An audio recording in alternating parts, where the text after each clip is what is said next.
beauty of Baler. Like this, you see? Okay.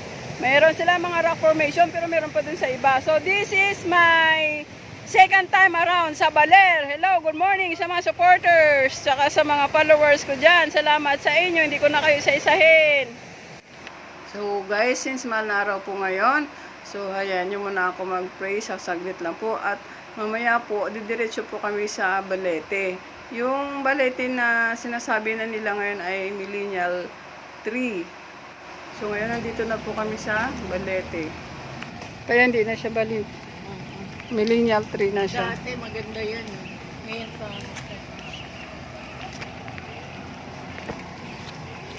Magay naman kayong dalawa dyan. Hello po.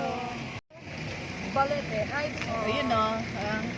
Balete, yun na nga, yun. Baler. Tinatawag nila na Millennial 3. So, after 7 years, nandito na naman po ako uli. Nakapunta na po dito. Napunta po ako dito last is 2017. So, how many years na? Tinatawag na po siya na Millennial 3. So, guys, samantalay na namin ang pag-ikot-ikot dito kay Balete. At hindi natin alam kung kailan naman namin siya mabibisita dito. So guys, napuna po namin na sa Balete ngayon ay pumayat. Yun pala ay dinalaw pala siya ng bagyo. Kaya pagkabali-bali yung mga sanga niya.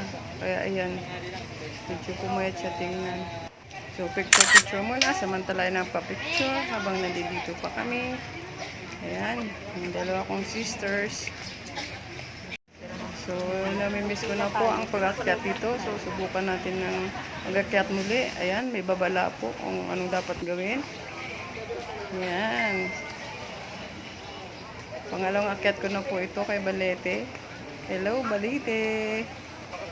So, hinay-hinay lang po kasi maulan po ngayon dito. Tsaka madulas po yung puno. Kaya todo hawak po ako. Hindi ako makakyat ng mataas. Hanggang dito lang po sa ibaba. Tsaka, yun, pababa na rin po ako. Way back 2017, hindi pa po ako vlogger noon. So, picture-picture lang muna ako noon. So, ngayon dahil vlogger na po ako, so, pa-video-video na po. Gagawa na po ng content. So, ayun guys, ang dalawa kong kasamahan, bumili pa ng kwek-kwek. Siguro nagutom sa kaikot sa Balete. Ayan po sila. Ayan. Kwek-kwek.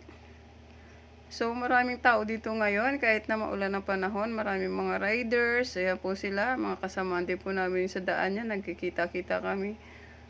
So, tulad po nila, hindi na rin kami tatagal dito. At uwi na rin po kami. Thank you for watching.